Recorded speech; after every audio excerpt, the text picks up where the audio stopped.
কাফন হবে আপন ভুলে যেও না নফসি নফসি করবে যেদিন রেহাই পাবি না নফসি নফসি করবে সেদিন রেহাই পাবি না ও তোর সাদা কাফন হবে আপন ভুলে যেও না ও তোর সাদা কাফন হবে আপন ভুলে যেও না নফসি নফসি করবি সেদিন রেহাই পাবি না নফসি নফসি করবি সেদিন রেহাই পাবি না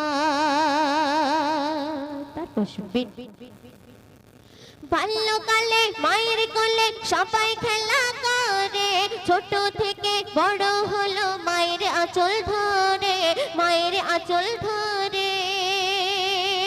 মা জননী চোখের পানি ছেলের কষ্ট হলে ঘুম পড়ানো ভাত খাওয়ানো মায়ের কোলে তোলে মায়ের কোলে তোলে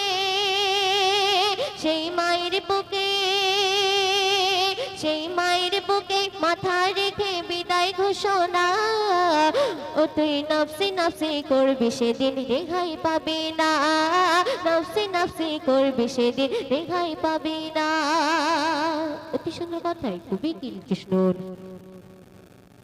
বলছে কবর আমার খবর সবার আছে জানা আমি মাটি ভুল ত্রুটি মানতে ওগো পারি না মানতে ওগো পারি না সুদ খেয়েছি ঝুট বলেছি আয়না আমার কাছে তোর বুকের উপর ফজর জোহর উঠবো নেচে নেচে উঠবো নেচে নেচে ওই গরির আজাব ওই গরির আজাব ব্যাখ্যা করে বলা যাবে না নফসি নফসি করবি সেদিন রেহাই পাবি না নফসি নফসি করবি সেদিন রেহাই পাবি না ও তোর সাদা কাফন হবে আপন ভুলে যেও না নফসি নফসি করবি সেদিন রেহাই পাবি না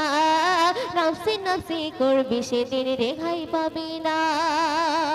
সর্বশেষ কথায় আমার প্রিয় কবি শরীফুল ইসলাম কৃষ্ণন হাসর মাঠে সবাই ছোটে একটু বাঁচার করে বিচারপতি নিখুঁত ভাবে সেদিন বিচার করে সেদিন বিচার করে যেমন তুমি পাপ করেছ তেমন পাবে সাজা বলবে তো যোগ এই তো সুযোগ বুঝিয়ে দেব মজা বুঝিয়ে দেব মজা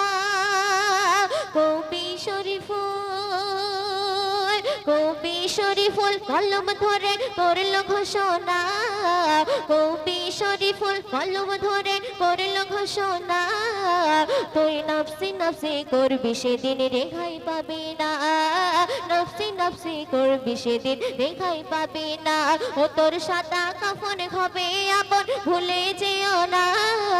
ও তোর সাদা কাফন হবে আপন ভুলে যেও না